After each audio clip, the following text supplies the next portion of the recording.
কত খুশি দেখেছো? তাহলে শুরু করা যাক আজকে এই ভিডিওটা। প্রথমেই বলে রাখি, এটা হলো আমাদের জনপ্রিয় ইউটিউবার বিশাখা, তার মেয়ে সারণ্যা। সারণ্যা আজকে ভীষণ খুশি আছে, কারণ সে আজকে দুর্গাপুজোর সাজ করে বাইরে বেরিয়েছে।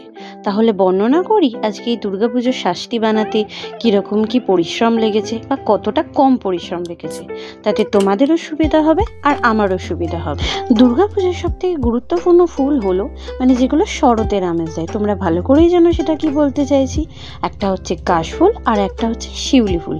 আজকে সেটা আমি লেহেঙ্গাতে শিউলি ফুলেরই কাজ করে দেখাবো। খুবই ইজি, তোমরা শাড়িতে, লেহেঙ্গাতে বা ফ্রকে যেটা খুশিতে ট্রাই করতে পারো। ছোটবেলায় গ্রেটার দেন লেস দেন দিতে শিখেছে তো সেটা দিয়ে আজকে ফ্লাওয়ার তৈরি হয়ে যাবে। 4টে গ্রেটার দেন আর লেস দেন দিয়ে তারপরে লাভ সাইন করলে একটা ফ্লাওয়ারের প্যাটার্ন দেয়। আর তারপরে ঘর বাড়ি আমরা তো ছোটবেলা থেকে শিখেই এসেছি, ঘর বাড়ি আর অ্যারো, সেগুলো আমরা প্রত্যেক জনই আমরা ছোটবেলা থেকে একদম করে রাখি। তো সেই প্যাটার্নই একটা দেখে আমার দেখেই কপি করতে পারো, কোনো অসুবিধা নেই।